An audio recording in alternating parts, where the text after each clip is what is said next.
how do you avoid blanking on an exam. And so I covered how your brain right here, this is like literally the worst brain on earth, but how it kind of works like computer processing. So you get an input, there is a processing that happens by the brain, and then after that there is the output. And the output is your answer right here. And if the answer is correct or not, it will determine whether the it will determine whether the output will change and the processing will change. So the reason most people blank on exams is because they miss this feedback part. So as soon as they give the output, they assume that it's done and they just move on to the next question. But the reality is you need to be able to do that repeatedly, and you need to know that it wasn't just a fluke, right? You need to know that you actually have the correct processing. And the way you do that is by feedback. So you need to check, is it correct? If not, why is it not correct? What do you need to do? What do you need to adjust in this processing that will give you the right answer every time? And so over time, you'll go from like, okay, the answer was wrong. Then it was like somewhat wrong. And then you get it right. But then you need to make sure that you get it right every time, that the processing is correct and your train of thought is correct. So how do you know? This is what I call the 3 threes, which is my way of quantifying how correct or how you know something so well that you can't get it wrong on the exam. Like if I can do this, I know for a fact that I will not blank on it. I will not forget it on the exam. And it's getting something right 3 times in a row for 3 days in a row. And then after that, I can do it once every 3rd day until the exam. So that's just a recap of the last question. So the next one is how to create effective mind maps. And the way I define effective mind maps is effective in the way that it prepares you for the exam. There's a lot of different ways to make mind maps. The way I like to do it is like a point spread mind map. So a point spread being you have a point and it spreads outwards like so. Why do I like this? Well, the reason I like this is because it actually prepares you to go through answers that you're going to be asked on an exam. So let's say you had something like explain the role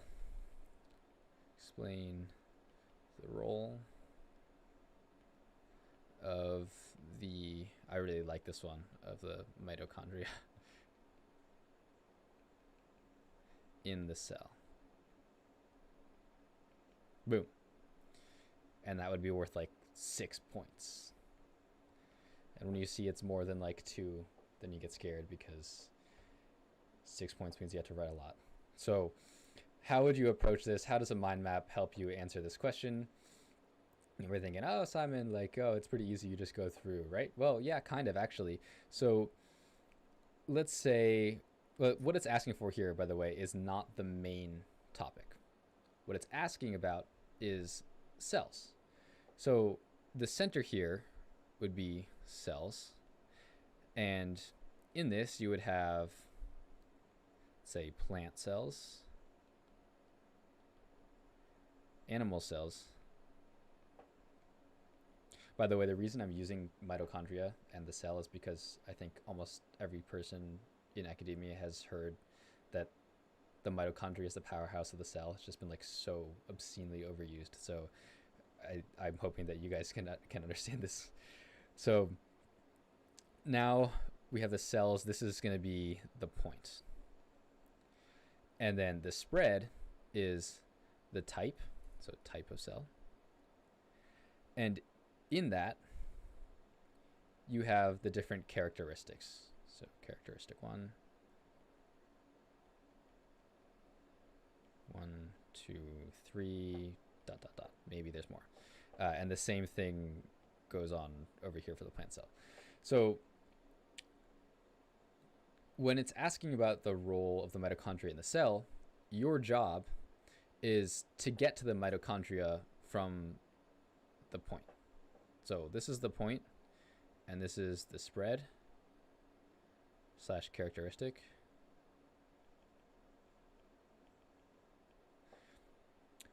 I'm trying to write fast enough to keep up with my pace of speaking. So, okay. So now that you can see how the question is asking, right? What is the role of this in that? You have to start at that and then go out to this, right? So we might know that mitochondria is in both types of cells, right? It's in plant and animal cells. So that's a connection there, right? Which means that you can talk about it. So your argumentative essay, and let's say that it was like the second part of this was, and how does it differ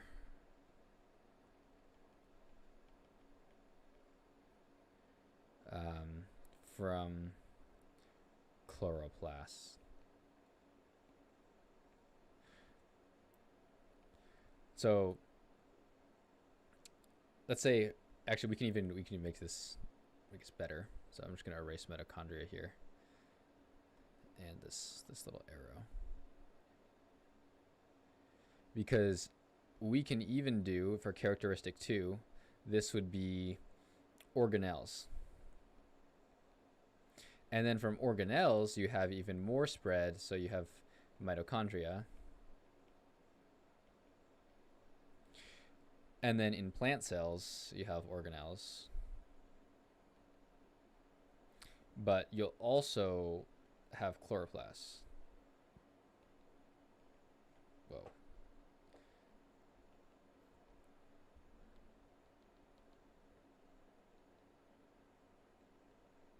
Okay, so now you can start at cells. This is part 1. And you can talk about animal cells and plant cells. This is also part 2. And then you can go and talk about the organelles of each one. So it's 3. And then you can talk about how they differ. This one only has mitochondria. And then this one has mitochondria and chloroplasts. I am from Toronto. I am glad that you're joining us from India. That's awesome. All right. So now you have the steps that you're going to take to form your argument for an essay from this mind map. And if you practice making mind maps in this way, you can actually get really good at planning for potential questions. So you can pretty much take anything from the lecture. Let's say that the course is like Biology 120. You could be taking things like, okay, cells. You could have weather patterns. You could have, say, what would be another one? Geology. And then you could have like the carbon cycle and the nitrogen cycle and things like that. And you can just make different mind maps like this to kind of describe the characteristics and move out. By the way, it doesn't necessarily have to go like out to the side. It can also, like, you can have multiple different arms branching out from it. I'm just doing it because it's only one example. So now your answer to this question here, this one right here, is going to be formulated in a similar way. So it's going to be like, let's see. So explain the role of the mitochondria in the cell. So you could say the mitochondria, mito is present in both plant plus animal C's. I'm kind of writing bullet point script, but in the actual exam, obviously you'd want to write this all out. So it's present in both, and then you could say the mitochondria. Now you have to describe the mitochondria, right?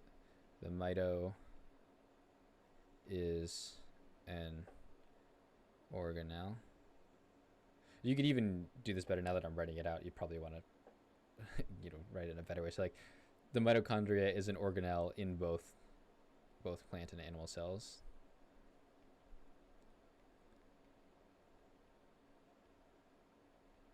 Right, succinct is always better. So the more you can say with fewer words, the better.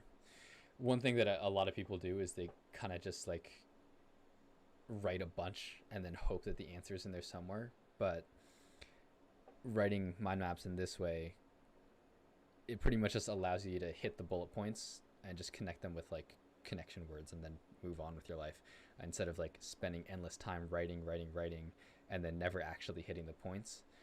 And it also just like, I've talked to a lot of TAs, it just annoys the TAs and then they just mark it wrong. So if you're not like requesting a regrade, then you might just be leaving points out on the table as well.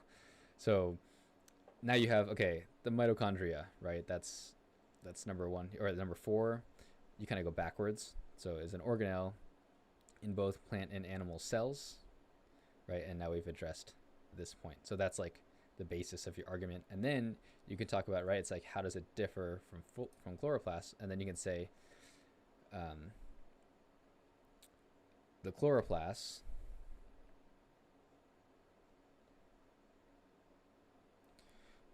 is also an organelle, but unlike the mitochondria,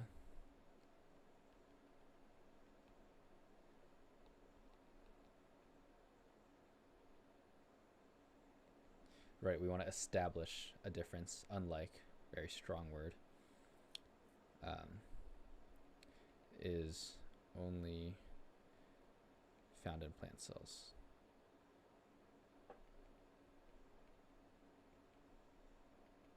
Boom. So that'd be like the introduction, right? Obviously, you'd want to expand this further, talk about things that were relevant to the class. But yeah, that would basically be how to create effective mind maps. And we'll even make this more specific, how to create effective mind maps to prepare for exams or for exam questions.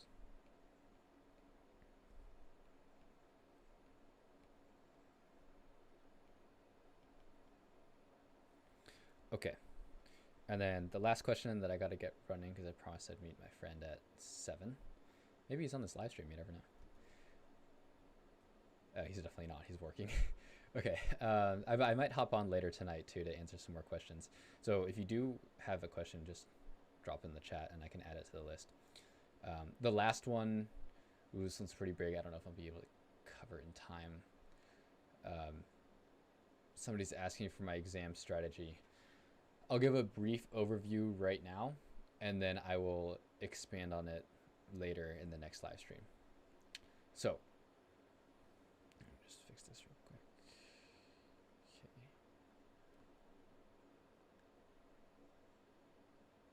Oh man. My phone is not sticky enough.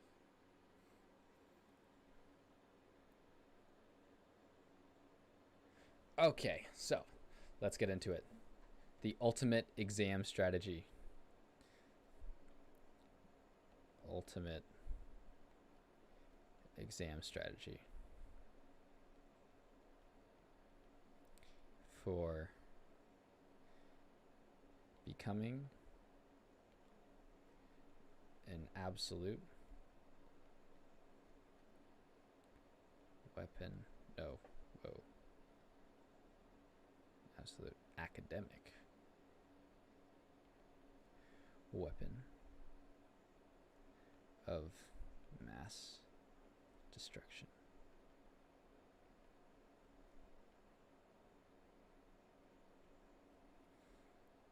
Okay, here we go. The ultimate exam strategy for becoming an absolute academic weapon of mass destruction. It really depends on which types of questions that you're going to be asked. So part of this comes down to the order that you're going to do it in. And then it also comes down to, I guess, for me, well, actually, there's a lot of factors. There's like the time of day, the kind of energy levels overall, how well you actually know the material. But to keep things very, very simple, I'm just going to give you a few scenarios, a few examples, and then explain how I would go about them. So let's say that your exam, so this is going to be example exam 1. This one is, let's say it's only multiple choice.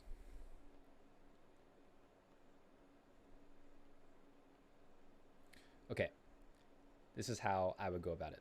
First of all, the first thing you're going to do is you're going to take a piece of scrap paper. This is what I do for everything before anything, is scrap paper,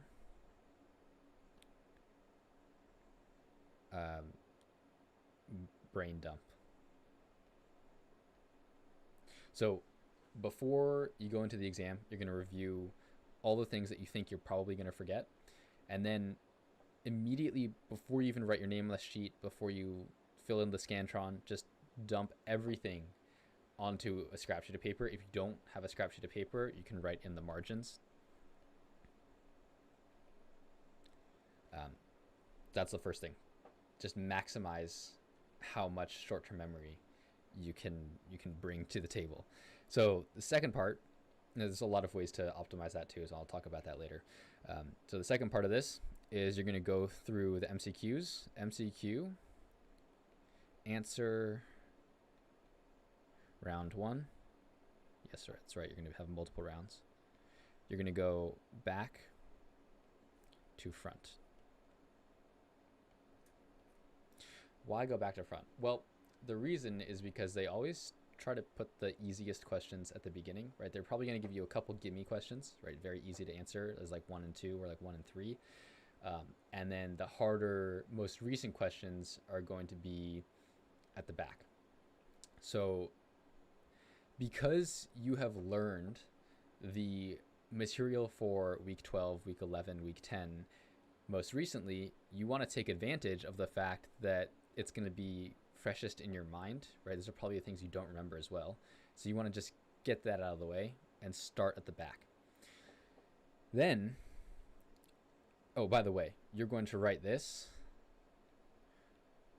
right in Scantron only.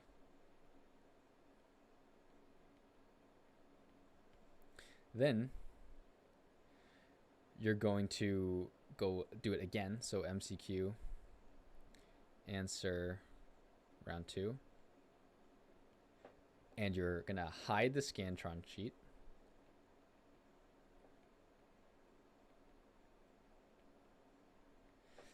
And you're going to answer it front to back.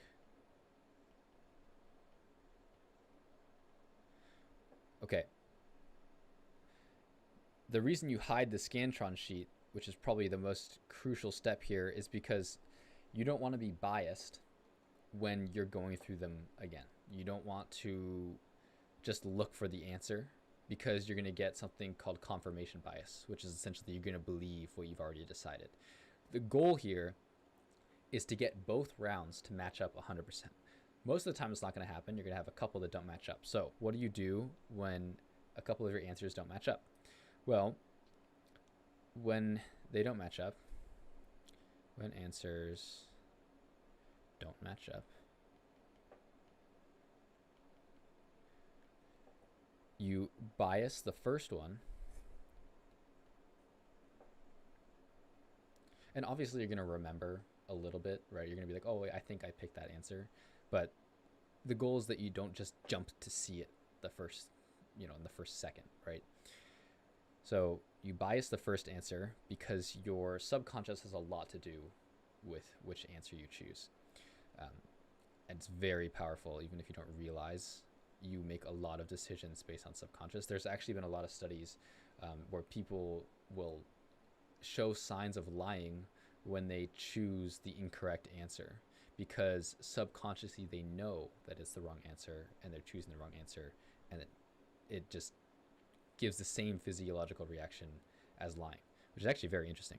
So always bias the first answer, and if you're going to change your answer, you must, and by the way, this is why you do it on the Scantron first, because that's the one that's going to be on whatever you turn in. And it's also important that in case you run out of time, you're going to be okay, and you have a scantron to turn in, because if you turn in nothing, then you're pretty much failing the whole test. So you want to make sure that you have something to turn in. So bias the first answer, and you have to be able to prove it wrong in order to change. The reason you have to prove it wrong is because it's so easy to find why answers are correct, but that's why you end up with multiple answers. You have to be able to say that it's wrong to justify and overcome the initial choice, because you have to find a flaw in your logic. And if you can't find a flaw in your logic, then you might as well keep it, because there's an equal chance of that being the correct answer. Well, aside from the fact that you have a lot of physiological advantage to picking that answer. So besides that, it's an equal chance that that answer is correct than the other answer, because both of them will make sense in the moment. And then you're going to be, in the exam or after the exam, the worst feeling in the world is that you changed your answer to the wrong one. You're going to be like, oh man, why did I do that? Right? So if you can't prove it wrong, then it's not good enough to be better than the other answers and be better than the one you already chose, because you picked that one because it seemed better at the time. And if you can't find a reason why the other one is even better, then it's no good. So that is for multiple choice. I do have to get running, but I will hop on a live stream hopefully later tonight to explain examples 2, so EX exam 2 and exam 3.